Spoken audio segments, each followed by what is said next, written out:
Selamat pagi semuanya. Baik, pertama-tama terimalah salam Buddhis dari Namo Buddhaya, Amitabha. Sebelum kita memulai pelajaran pendidikan agama Buddha, marilah kita bersama-sama membacakan Parita Namaskara Gata. Mari dengan bersikap anjali.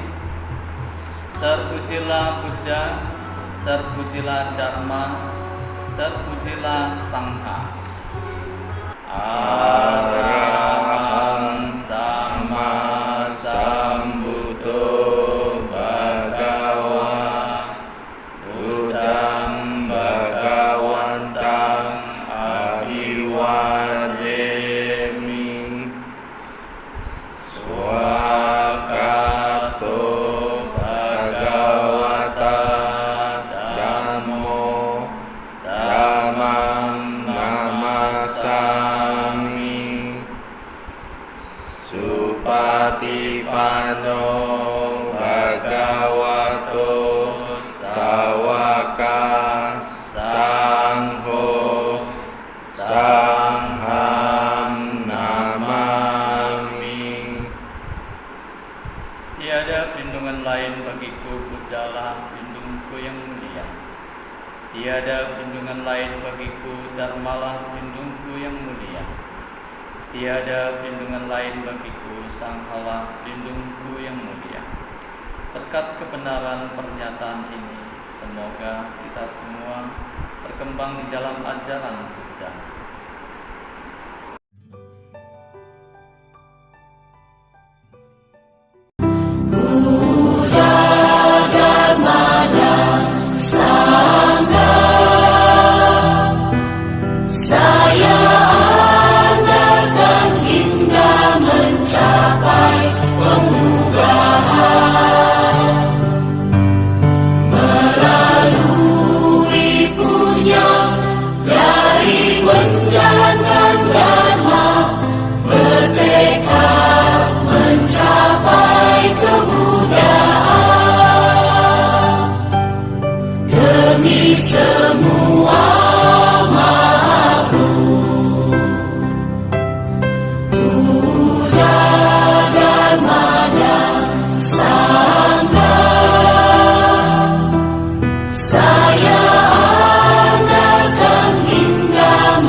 Sabesata Bhavantu Sukhitata. Semoga semua makhluk hidup berbahagia. Sadu, sadu, sadu. Selamat pagi, Namo Buddhaya, Amitabha. Ya, sekarang kita sudah sampai di pertemuan ke-15 untuk kelas 10 di semester 2 ya. Jadi untuk materi sebelumnya kita sudah belajar mengenai peran dan posisi umat Buddha dalam pemanfaatan iptek. Untuk hari ini kita akan belajar pemanfaatan iptek untuk kepentingan agama, bangsa, dan negara. Dengan tujuan pembelajaran adalah supaya peserta didik dapat memanfaatkan ilmu pengetahuan dan teknologi untuk kepentingan agama, bangsa, dan negara. Nah, sebelumnya kita akan melakukan pretest terlebih dahulu. Silakan jawab sesuai dengan apa yang sudah kamu lihat. Setelah itu kita akan memasuki materinya. Jadi untuk yang pertama, pemanfaatan iptek untuk kepentingan agama, bangsa dan negara. Kemajuan suatu bangsa itu diukur dari kesejahteraan rakyatnya. Ya, kita setuju ya. Negara memenuhi kesejahteraan rakyatnya dengan mengembangkan iptek. Sudah pasti. Keberhasilan pengembangan iptek juga bergantung pada kualitas sumber daya manusia. Jadi bukan hanya ipteknya, tetapi juga pada SDM-nya ya.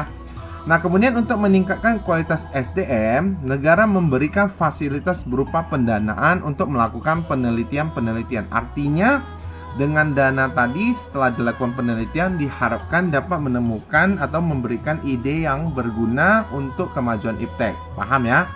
Baik, kita lanjut. Nah, jadi kita lihat ini adalah sebuah kampus universitas. Pertanyaannya adalah apakah universitas merupakan penanggung jawab utama berkembangnya penelitian terhadap iptek? Mungkin jawabannya ya. Tetapi, nah jika kita lihat di bawahnya, sistem pendidikan makin berinovasi. Pembelajaran dalam kelas-kelas kecil pun telah diperkenalkan dengan penelitian-penelitian dalam skala yang lebih sederhana. Ya, tujuannya adalah untuk mendorong naluri meneliti di kalangan para pelajar. Ya, artinya sepanjang yang kita tahu tidak hanya di universitas saja ya sekarang dilakukan penelitian, tetapi mulai di kalangan pelajar sekolah misalnya di tingkat SMA juga sudah mulai diperkenalkan dengan penelitian-penelitian. Ya, tujuannya untuk memajukan iptek lah ya. Lanjut. Nah, sesuai dengan Undang-Undang Nomor 11 Tahun 2019 tentang Sistem Nasional Ilmu Pengetahuan dan Teknologi disahkan Presiden Joko Widodo pada tanggal 13 Agustus 2019. Ya, undang-undang tersebut mulai berlaku pada tanggal 13 Agustus 2019 ya. Nah, bab 2 bagian ke-1 dalam Undang-Undang Nomor 11 Tahun 2019 pada pasal 5 disebutkan tentang peran ilmu pengetahuan dan teknologi. Hal itu dapat kamu baca di buku pada halaman 206. Oke, kita lanjut. Nah, apa yang bisa dilakukan oleh pelajar sebagai bagian dari warga negara? Kita lihat. Nah, tentu saja sesuai dengan kapasitas tugasnya masing-masing. Ya, jadi tentu saja sesuai dengan kapasitas tugasnya masing-masing ya. Artinya ya disesuaikanlah dengan kemampuan kamu masing-masing ya. Jadi kita lanjut. Ada yang namanya haki ya, atau dalam hal ini copyright ya. Nah, Undang-Undang Nomor 11 Tahun 2019 mendefinisikan kekayaan intelektual sebagai kekayaan yang timbul karena hasil olah pikir manusia yang menghasilkan suatu produk atau proses yang berguna bagi kehidupan manusia. Artinya, ketika kamu menemukan sesuatu, kamu bisa mendaftarkannya sebagai hasil dari apa yang kamu pikirkan, apakah itu sebuah produk ataupun hal lainnya. Kekayaan intelektual ini dilindungi oleh hukum dengan sistem hak atas kekayaan intelektual dalam kurung haki. Jadi produk atau hasil pemikiran kamu bisa didaftarkan, sehingga kalau ada yang meniru ataupun mengambil itu bisa dikenai hukum ya, atau ada hukum yang berlaku lah ya. Dengan haki, seorang pencipta karya memiliki perlindungan untuk menikmati secara ekonomis hasil karya ciptanya ya. Jadi orang tidak takut untuk membuat hasil karya lah ya. Lanjut. Nah, era digital memungkinkan adanya kolaborasi dari berbagai bidang pekerjaan ya. Jadi ini kalau kamu lihat di gambar-gambar ada content creator, ada desainer, dan ada juga yang berhubungan dengan media sosial ya. Jadi kalau di bawah kamu baca beberapa contoh pekerjaan baru di era digital, yaitu tadi yang sudah disebut, yaitu graphic designer, penulis di sosial media, dan kreator video ya di era digital ini. Dan serasa juga banyak yang sudah melakukan kalau kamu lihat ya. Lanjut, apapun bidang pekerjaan yang dipilih itu tidak boleh lepas dari pedoman hidup, yaitu agama. Agama Buddha memang memberi ruang bagi kebebasan berpikir, tetapi bukan berarti bebas tanpa batas. Sila selalu menjadi pengendali dan standar dalam melakukan segala sesuatu. Ya, bekerja di bidang apapun selalu bertekad untuk menghindari menyakiti makhluk lain, mengambil yang bukan haknya, berbuat asusila, berkata yang tidak benar, dan mengonsumsi yang menyebabkan lemahnya kesadaran. Artinya adalah selama kamu melakukan pekerjaan apapun itu, ya, tentu saja tetap pedomannya adalah agama. Bukan berarti karena agama itu memberikan kebebasan, agama Buddha dalam hal ini memberikan kebebasan sehingga kita sesuka hati. Jadi segala macam cara untuk mendapatkan hal yang kita inginkan dianggap seperti boleh gitu ya. Tentunya kita harus berpedoman pada yang di bawah sini ya, tidak menyakiti makhluk lain dan sebagainya. Nah, jadi untuk kesimpulan pembelajaran hari ini adalah apapun bidang pekerjaan yang dipilih itu tidak boleh lepas dari pedoman hidup yaitu agama ya. Nah, kemudian untuk post testnya adalah seperti ini, silakan dibuat seperti biasa. Setelah itu untuk materi yang akan datang kita mungkin akan mereview bab 6. Jadi untuk pembelajaran agama Buddha kelas 10 sampai di sini dulu. Terima kasih atas perhatiannya, anumodana untuk semuanya ya. Baiklah, marilah kita mengakhiri pelajaran agama Buddha ini dengan menyanyikan lagu Bodhicitta. Ya, bersama-sama kita beranjali untuk menyanyikan lagu tersebut.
Sabesata Bhavantu Sukhitata.